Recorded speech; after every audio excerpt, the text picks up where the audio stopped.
નમસ્કાર વિદ્યાર્થી મિત્રો, હવે આપણે પ્રકરણ નંબર 6 ઉષ્માગતિશાસ્ત્રમાં લેક્ચર નંબર 8 જેમાં આજે આપણે મુદ્દા નંબર 6.4 છે એનો ડી નંબરનો મુદ્દો જોઈશું. ગઈકાલે આપણે પ્રક્રિયા એન્થાલ્પી જોઈ ગયા. એ નંબરમાં પ્રક્રિયા એન્થાલ્પી એટલે શું, પ્રમાણિત પ્રક્રિયા એન્થાલ્પી એટલે શું, કલા રૂપાંતરણ ઘનમાંથી પ્રવાહીમાં જાય તો ગલન ઉષ્મા કહેવાય, પછી પ્રવાહીમાંથી વાયુમાં જાય તો બાષ્પાયન કહેવાય, ઘનમાંથી સીધું વાયુમાં જાય તો ઉધ્વપાતન કહેવાય. ત્યાર પછી આપણે પ્રમાણિત સર્જન એન્થાલ્પી અને પ્રમાણિત સર્જન એન્થાલ્પીનો એક દાખલો જોયો તો હવે ત્યાર પછી આગળ આપણે ઉષ્મા રાસાયણિક સમીકરણો એટલે શું અને આપણે એના દાખલા ગણવાના છે. તો એ ઉષ્મા રાસાયણિક સમીકરણો એટલે કોને કહેવાય એની ચર્ચા કરીશું. ત્યાર પછી અગત્યનો પ્રશ્ન છે, આ પ્રશ્ન વારંવાર પરીક્ષામાં પૂછાય છે એટલે એને આપણે મોસ્ટ ટાઈમથી કરી દઈએ. હેઝ તો ઉષ્મા સંકલનનો નિયમ સમજાવો અને એની ફલશ્રુતિ અથવા તો ઉપયોગિતા જણાવો પણ પૂછાય છે. ત્યાર પછી દહન એન્થાલ્પીની વ્યાખ્યા જોઈશું, કારણ કે આ બધી જ એન્થાલ્પી ક્યાંક ને ક્યાંક આપણે દાખલા ગણવામાં આવે છે. એક જ સૂત્ર યાદ રાખવાનું, નિપજોની એન્થાલ્પી માઇનસ પ્રક્રિયકોની એન્થાલ્પી. તો પહેલી ચર્ચા કરીએ ઉષ્મા રાસાયણિક સમીકરણો એટલે શું. સ્વાભાવિક છે કે આપણને કોઈ પણ એક સમીકરણ આપેલું હોય તો એ સમીકરણ રાસાયણિક દ્રષ્ટિએ આપણે શું કરીને આપેલું હોય, સંતુલિત કરીને આપેલું. ફોર એક્ઝામ્પલ આપણે મિથેનના દહનની પ્રક્રિયા તો ઓળખાઈ ગઈ છે બધાને, બરાબર.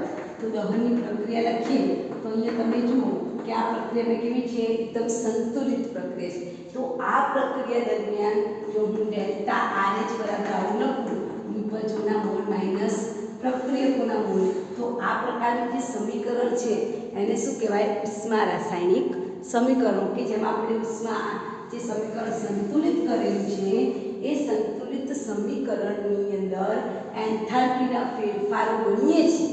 આપણે જે સમીકરણ આપ્યું છે, સમીકરણ મેં કેવું કરીને આપ્યું છે, સંતુલિત કર્યું છે. આ સંતુલિત રાસાયણિક સમીકરણ છે એની સાથે સંકળાયેલા એન્થાલ્પી ફેરફાર છે એની આપણે ગણતરી કરીએ તો એને શું કહેવાય, ઉષ્મા રાસાયણિક સમીકરણો કહેવાય. રાઈટ, બરાબર. તો એના પરથી આપણે આ ઉદાહરણ જોઈએ કે આમાં ડેલ્ટા એચનું જે મૂલ્ય છે, તમને ચોપડીમાં પણ એક ઉદાહરણ આપેલું છે. એ ઉદાહરણમાં જુઓ તમને ઇથેનોલ વત્તા 3O2 વત્તા ઇથેનોલનું ઉદાહરણ આપેલું છે.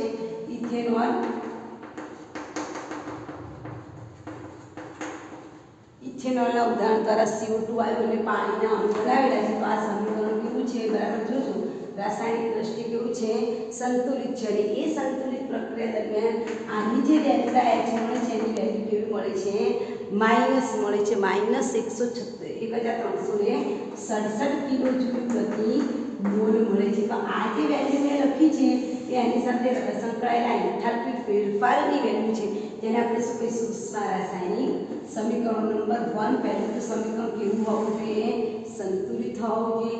સેકન્ડ થિંગ કે એન્થાલ્પીનો ફેરફાર આપણે ગણીએ તો જો નિશાની માઇનસ આવે તો ઉષ્માક્ષેપક પ્રક્રિયા, પ્લસ આવે તો ઉષ્મા શોષક. ગઈકાલે આપણે મોટાભાગના કલા રૂપાંતરણો કેવા હતા, પ્લસ, એટલે કે ઉષ્મા શોષક પ્રક્રિયા હતી. આ બધી પ્રક્રિયાઓ મોટાભાગે કેવી છે, ઉષ્મા ક્ષેપક પ્રક્રિયાઓ છે. એટલે રાસાયણિક સમીકરણ સંતુલિત કરવામાં આપણે 3 વસ્તુ નોટ કરવાની. નંબર 1 કે સમીકરણમાં આગળ જે ગુણાંક છે, 3 વસ્તુ આપણે ઉષ્મા રાસાયણિક સમીકરણ લખીશું ને, દાખલા ગણીશું ત્યારે 3 વસ્તુ ખાસ લખવાની થાય. એક તો સમીકરણની આગળ જેટલા પણ ગુણાંક દેખાય છે એ ગુણાંક એની શું બતાવે છે, મોલ સંખ્યા બતાવે છે. અહીંયા મેં જે રાસાયણિક સમીકરણ લખ્યું છે એમાં તમે જુઓ ઓક્સિજન આગળ કેટલા લખેલા છે, 3. તો ઓક્સિજનની મોલની સંખ્યા કેટલી છે, 3. ઇથેનોલ આગળ કશું નથી તો ઇથેનોલના મોલની સંખ્યા કેટલી થઈ, 1. ઓક્સિજનના મોલની સંખ્યા કેટલી થઈ, 3. CO2ના મોલની સંખ્યા 2. પાણીના મોલની સંખ્યા 2. ધેટ મીન્સ ઉષ્મા રાસાયણિક સમીકરણની જે 3 અગત્યની બાબત છે, પહેલી અગત્યની બાબત કે સમીકરણની આગળ બતાવેલો જે ગુણાંક છે એ એની શું છે, મોલ સંખ્યા. સેકન્ડ થિંગ કે આ જે મોલ સંખ્યા દર્શાવ્યા પછી આપણે જે એન્થાલ્પી ફેરફારનો દાખલો કરીએ છીએ એ દાખલામાં એનો સિમ્બોલ કયો છે, કિલોજૂલ પ્રતિ mall.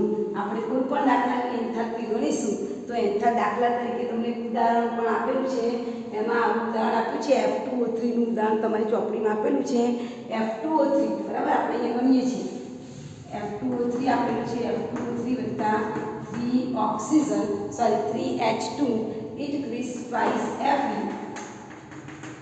it gives 3H2O, right. આવું આપણને સમીકરણ આપેલું છે. હવે આ સમીકરણની અંદર જ્યારે આપણે ડેલ્ટા એચ ગણીશું, આમાં આપણે જ્યારે ડેલ્ટા એચ ગણું છું, ડેલ્ટા એચ એટલે નિપજોની એન્થાલ્પી માઇનસ પ્રક્રિયકોની એન્થાલ્પી. નિપજોની એન્થાલ્પી એટલે 2 ડેલ્ટા એચ એફઈ આવશે, જોજો હા, વત્તા 3 ડેલ્ટા એચ H2 આવશે. નિપજોની એન્થાલ્પી માઇનસ પ્રક્રિયકોની એન્થાલ્પી એટલે ડેલ્ટા એચ F2O3 વત્તા 3 છે, એ 3 આગળ આવશે, એ ગુણાંક મૂળ સંખ્યા છે, ડેલ્ટા એચ H2 છે.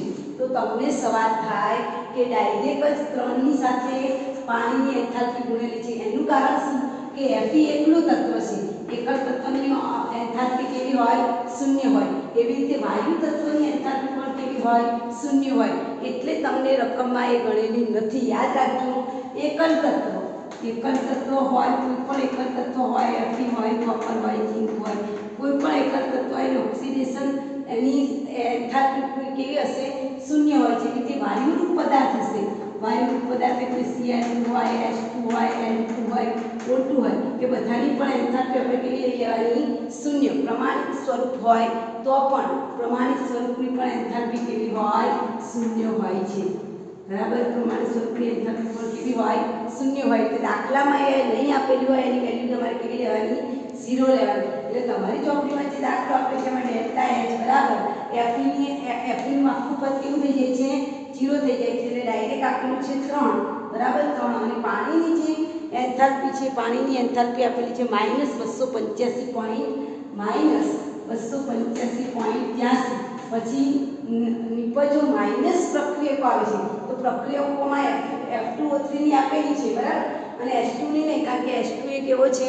વાયુરૂપ છે, એટલે એની કેવી થઈ જાય? 0. એટલે આ પદ કેવું થઈ જશે? શૂન્ય. આ પદ પણ કેવું થઈ જશે? શૂન્ય. તો માત્ર કયા બેની આવશે? H2O અને Fe2O3 ની જ ગણતરી તમારે કરવાની છે. -1 Fe2O3 ની તમને કેટલી આપેલી છે? જુઓ, -824.2 આપેલી છે. -824.2 આપેલી છે બરાબર. આની તમે ગણતરી કરો, માઇનસ માઇનસ કેવું થશે?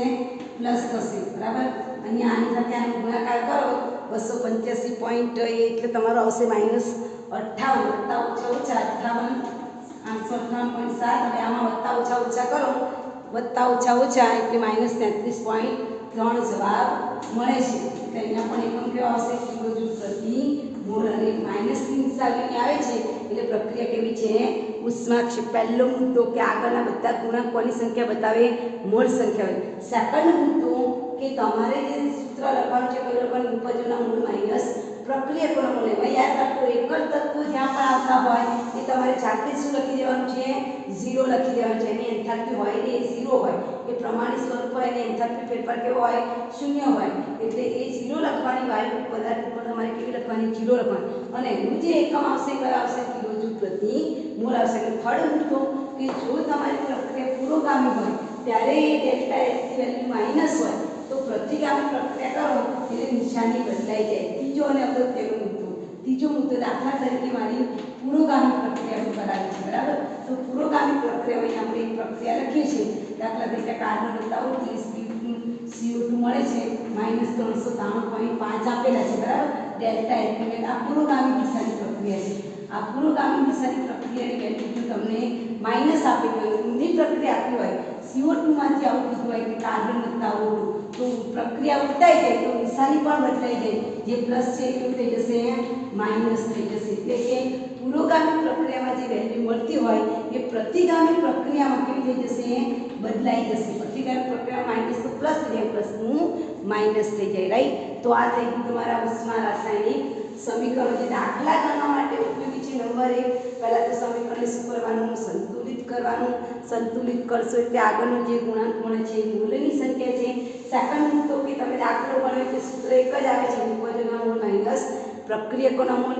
યાદ રાખો, જે પદાર્થ એકલા છે અને વાયુરૂપ છે એનો દાખલામાં 0 વેલ્યુ લેવાની છે. એ ક્યાંય દાખલામાં આપેલી નહીં હોય. રાઈટ. અને ત્યાર પછી આપણે હવે ચર્ચા કરીશું હેજના ઉષ્મા સંકલનનો નિયમ. તો આ હેજનો ઉષ્મા સંકલનનો નિયમ કોણે આપેલો છે? સ્વાભાવિક છે કે હેસ નામના વૈજ્ઞાનિકે. તો હવે આપણે આની પ્રશ્ન લખ્યો, હેસનો ઉષ્મા સંકલનનો નિયમ સંકલનનો નિયમ લખીને સમજાવો અને તેની ઉપયોગિતા અથવા તો ફલશ્રુતિ આવો શબ્દ પણ આપણે ફલશ્રુતિ જણાવો એટલે કે આ હેડકાસ્ટ સંકલનના નિયમનો ઉપયોગ આપણે ક્યાં કરીએ છીએ એની ઉપયોગિતા પણ આપણે જોઈશું. તો ફર્સ્ટ કે આ નિયમ કોણે શોધ્યો છે? રશિયન વૈજ્ઞાનિક હેસના ઈસવીસન 1840માં રશિયન વૈજ્ઞાનિક જે હેસ છે એ હેસ નામના વૈજ્ઞાનિકે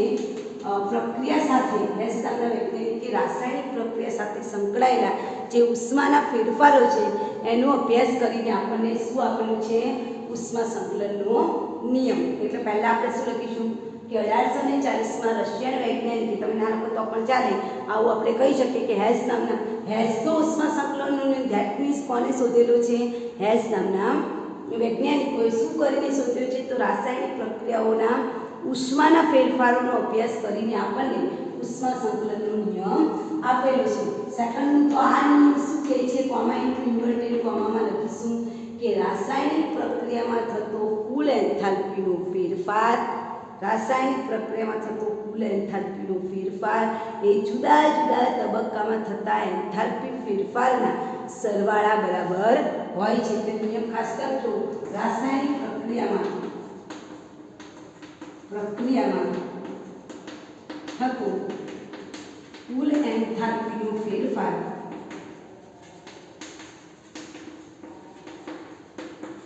એ પ્રક્રિયામાં થતા રાસાયણિક પ્રક્રિયામાં થતો કુલ એન્થાલ્પીનો ફેરફાર જુદા જુદા તબક્કામાં થતા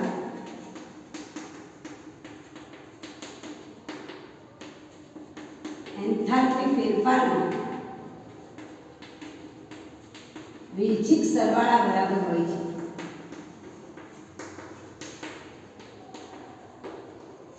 ચોપડીમાં મધ્યવર્તી સંતુલિત અવસ્થાને બધું આપેલું છે. તમારે સૌથી સરળ રીતે આ રીતે યાદ રાખવાનું છે. ટૂંકમાં હું શું કહેવા માંગુ છું એને આપણે હેસ શું કહેવા માંગે છે એને આપણે સમજીએ કે રાસાયણિક પ્રક્રિયામાં થતો કુલ એન્થાલ્પીનો ફેરફાર. માની લો કે મેં એક પ્રક્રિયા કરાવીને CO2 વાયુ બનાવ્યું છે. કાર્બન વત્તા ઓક્સિજન સાથે પ્રક્રિયા કરી કાર્બન જે ઓક્સિજન એ વાયુ છે એની સાથે પ્રક્રિયા કરીને મેં CO2 વાયુ બનાવ્યો. એ CO2 વાયુ ગેસ બન્યો ત્યારે ગેસ સ્વરૂપ બનેલા પદાર્થની એન્થાલ્પીની વેલ્યુ છે -393.5 કિલોજૂલ પ્રતિ મોલ છે. જોજો આ મેં રાસાયણિક પ્રક્રિયા કરાવી ત્યારે થતો કુલ એન્થાલ્પીનો ફેરફાર કેટલો છે? -393.5 કિલોજૂલ પ્રતિ મોલ છે.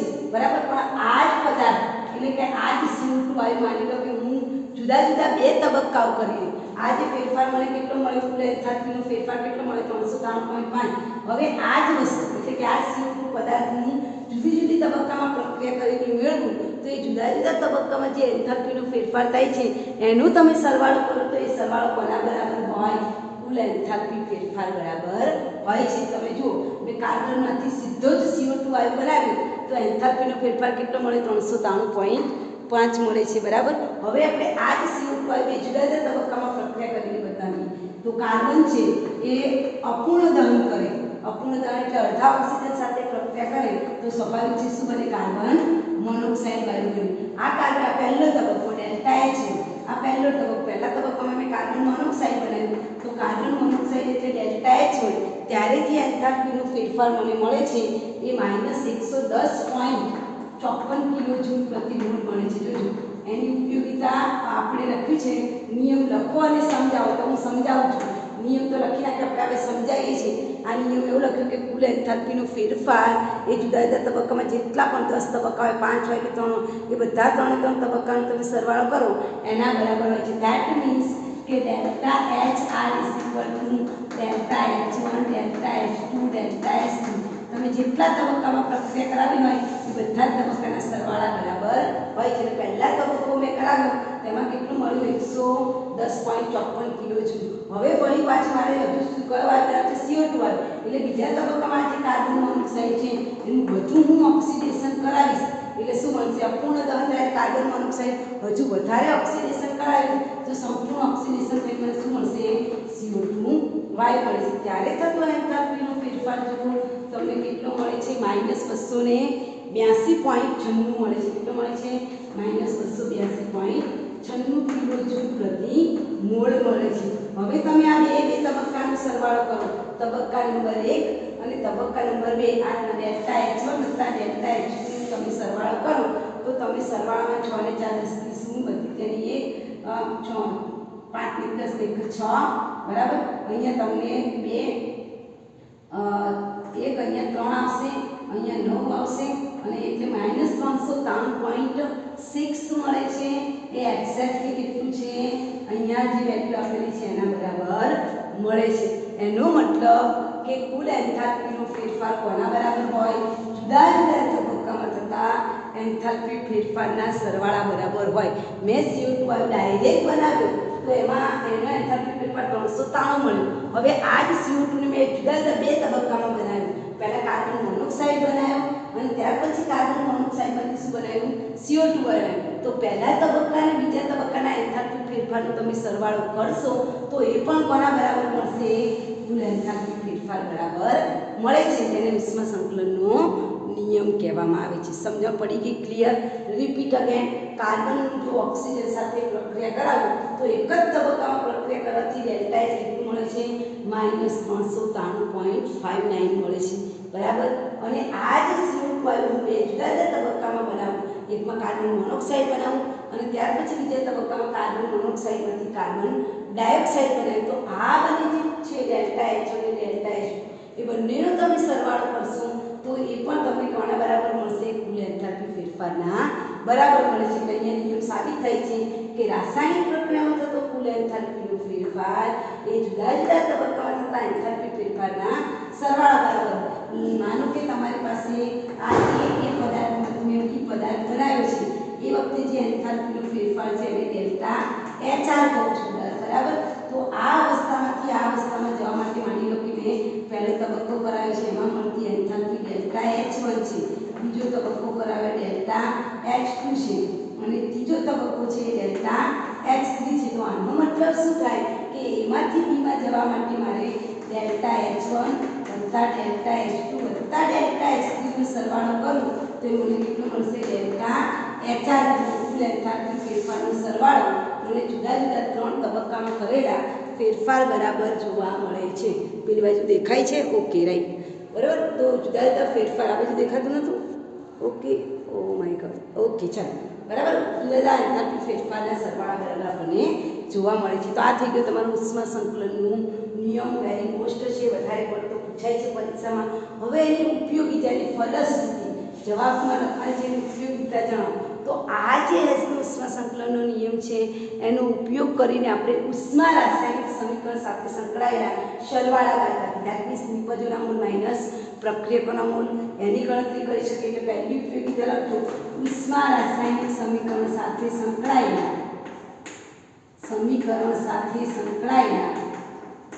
સરવાળા બાદબાકી કરી શકાય. શું કરી શકાય? સરવાળા બાદબાકી. બીજું, સર્જન એન્થાલ્પી ગણી શકાય. સર્જન એન્થાલ્પીના દાખલા ગણી શકાય. તટસ્થ એન્થાલ્પીકરણના દાખલા ગણી શકાય. દહન એન્થાલ્પીના દાખલા ગણી શકાય છે. રાઈટ. એટલે બે ઉપયોગિતા થઈ. ઉષ્મા રાસાયણિક સમીકરણ સાથે સંકળાયેલા સરવાળા બાદબાકી કરી શકાય. સર્જન એન્થાલ્પી, દહન એન્થાલ્પી, તટસ્થીકરણ એન્થાલ્પીના દાખલા પણ આપણે ગણી શકીએ છીએ. અને પ્રાયોગિક રીતે માપી ન શકાતા હોય, આપણે પ્રાયોગિક રીતે જે પણ એન્થાલ્પી ફેરફાર ના માપી શકીએ એ એન્થાલ્પી ફેરફાર પણ હેસના ઉષ્મા સંકલનનો નિયમ કરીને આપણે માપી શકીએ છીએ. હવે 6.5 નંબરનો મુદ્દો છે, જે મુદ્દો છે જુદા જુદા પ્રકારની પ્રક્રિયાઓ માટેની એન્થાલ્પી. એમાં પહેલી પ્રક્રિયા આપેલી છે દહન એન્થાલ્પી, તેનું સિમ્બોલ છે ડેલ્ટા CH. બરાબર. હવે દહન એન્થાલ્પીની વ્યાખ્યા લખજો. દહન એન્થાલ્પી એટલે શું? તો પ્રમાણિત કીધેલું છે. એટલે પ્રમાણિત અવસ્થા તો હશે, પણ પ્રમાણિત દહન એન્થાલ્પી એટલે એક મોલ સંયોજન લેવાનું. પ્રમાણિત શબ્દ આવે ને એટલે મારો પદાર્થ કેવો હોવો જોઈએ? 1 મોલ હોવો જોઈએ. 1 મોલ ઉપરાંત દહન કરવાનું છે એટલે તમારે કેવો પદાર્થ લેવાનો? કાર્બનિક પદાર્થ લેવાનો. એટલે વ્યાખ્યા લખજો. દહન એન્થાલ્પી વ્યાખ્યા લખો. અચળ દબાણે, દબાણ કેવું રાખવાનું છે? અચળ દબાણ.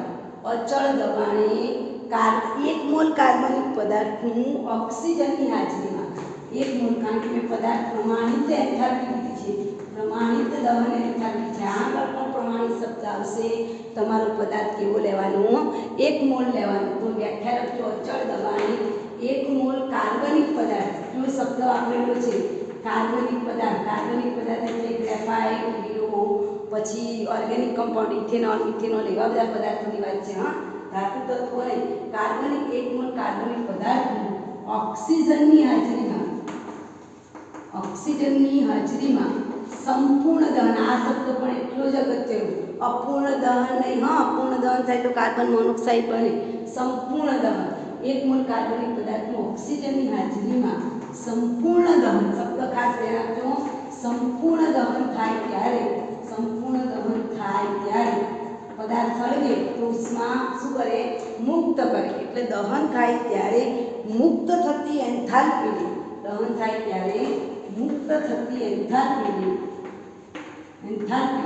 શું કહેવાય છે? પ્રમાણિત દહન એન્થાલ્પી। અને શું કહેવાશે? પ્રમાણિત દહન એન્થાલ્પી। પ્રમાણિત દહન એન્થાલ્પીનું સિમ્બોલ છે ડેલ્ટા એચ સી, પ્રમાણિત છે, બરાબર। ઓર્ગેનિક કમ્પાઉન્ડ છે એટલે ડેલ્ટા સી, ફ્યુઝન આપણે એને સળગાવવાનું છે, દહન કરવાનું છે। તો દહન એન્થાલ્પીની વ્યાખ્યા શું થશે? કે અચળ દબાણે 1 મોલ કાર્બનિક પદાર્થનું ઓક્સિજનની હાજરીમાં સંપૂર્ણ દહન કરાવવામાં આવે ત્યારે મુક્ત થતી, શબ્દ આપેલો છે મુક્ત થતી એન્થાલ્પીને દહન એન્થાલ્પી કહેવાય છે। દાખલા તરીકે હું હીરો અને ગ્રેફાઇટનું દહન કરાવું છું, અહીંયા કાર્બનમાં ગ્રેફાઇટ લખું છું, એ ગ્રેફાઇટનું ઓક્સિજનની હાજરીમાં સંપૂર્ણ દહન કરાવું, CO2 વાયુ બને છે, કારણ કે સંપૂર્ણ દહનથી CO2 વાયુ બને। તો એ CO2 વાયુ બને ત્યારે આપણે લખ્યું હતું ઘન પદાર્થમાંથી વાયુ પદાર્થ છે, ઘનમાંથી વાયુમાં ઘન પદાર્થ ફ્યુઝન એન્થાલ્પી આપણે લખીશું તો કિલો જૂલ પ્રતિ, એની ડેલ્ટા એક્ટિવ વેલ્યુ મળે છે -3, આપણે લખી હતી -393.5 કિલો જૂલ પ્રતિ મોલ। દેખાય છે? આ બાજુ દેખાય છે ડેલ્ટા? ઓકે, ચાલો। કાર્બન ગ્રેફાઇટનું ઓક્સિજનની હાજરીમાં સંપૂર્ણ દહન કરે ત્યારે જે CO2 વાયુ મળે છે એની ડેલ્ટા એક્ટિવ વેલ્યુ 393.5 છે। હવે કાર્બન જે હીરા સ્વરૂપે લીધેલું છે, હીરાનું દહન કરાવવાનું છે, તો સ્વાભાવિક છે કે વધારે ઉષ્માની જરૂર પડે, એમાંથી CO2 વાયુ બને છે, તો એની એન્થાલ્પી આના કરતાં વધીને -395 થઈ જાય। કેટલી? -395.4 છે, 95.4 છે। હવે આપણે સમીકરણ નંબર 2 માંથી સમીકરણ નંબર 1 બાદ કરો તો તમને વેલ્યુ કેટલી મળશે? 1.9 કિલો જૂલ। એનો મતલબ કે ગ્રેફાઇટનું હીરામાં રૂપાંતર કરવા માટે કેટલી ઉષ્માની જરૂર પડી? 1.9, માઇનસ પ્લસ થાય, બરાબર? 1.9 ઉષ્માની આપણને જરૂર પડે છે, બરાબર? તો અહીંયા ઓકે, ચાલો, અહીંયા આપણે 8 થાય છે, 0 0 +5, ઓકે। આમાંથી સમીકરણ નંબર 2 માંથી સમીકરણ નંબર 1 બાદ કરવાનું। હા, તો એમાંથી આપણને 1.9 જે ડેલ્ટા એચની વેલ્યુ મળે છે એ પ્લસ મળે છે, એટલે આ ઘટના કેવી છે? ઉષ્મા શોષક। ટૂંકમાં ગ્રેફાઇટમાંથી હીરો બનાવવા માટે આપણે 1.9 જેટલી ઉષ્મા એને આપવી પડે, એટલે કે આને શું કહેવાશે? દહન એન્થાલ્પી। જો ફરીથી રિપીટ કરું, અહીંયા મેં પદાર્થ કેવો લીધો છે? કાર્બન। 1 મોલ કાર્બનિક પદાર્થનું ઓક્સિજનની હાજરીમાં કેવું દહન કરાયું છે? સંપૂર્ણ દહન કરો તો કયો વાયુ બને? CO2 વાયુ બને છે, તેને આપણે શું કહીશું? દહન એન્થાલ્પી કહીશું। એવી રીતે તમારી ચોપડીમાં રાંધણ ગેસના સિલિન્ડર મોટા ભાગે કયો વાયુ ધરાવે છે? બ્યુટેન વાયુ। 1 મોલ બ્યુટેન વાયુનું દહન કરવા માટે જે ઉષ્મા છે -2658 કિલો જૂલ પ્રતિ મોલ છે, બરાબર? એવી રીતે ગ્લુકોઝનું દહન કરવા માટે આવે તો -2802 કિલો જૂલ પ્રતિ મોલ ઉષ્મા આપેલી છે। આપણું શરીર પણ ખોરાકમાંથી ઊર્જા પેદા કરે છે। તો આપણે ઘર જો ખાઈએ છીએ, દાળ ભાત શાક રોટલી ખાઈએ છીએ, ખાધા પછી શરીરને એનર્જી મળે, એ એનર્જી મળે એક પ્રકારની શું છે? ઉષ્મા જ છે, બરાબર? અને એ આપણે જે ખોરાક ખાઈએ છીએ એ ખોરાકનું પચન આપણા શરીરમાં જાતના ઉત્સેજકો છે, એ ઉત્સેજકો ખોરાકનું શું કરે છે? પચન કરે છે। તો આ થઈ ગઈ તમારી દહન એન્થાલ્પી। આવતીકાલે આગળ આપણે પરમાણુ એન્થાલ્પીની ચર્ચા કરીશું, ઓકે? એના દાખલા પણ ગણીશું।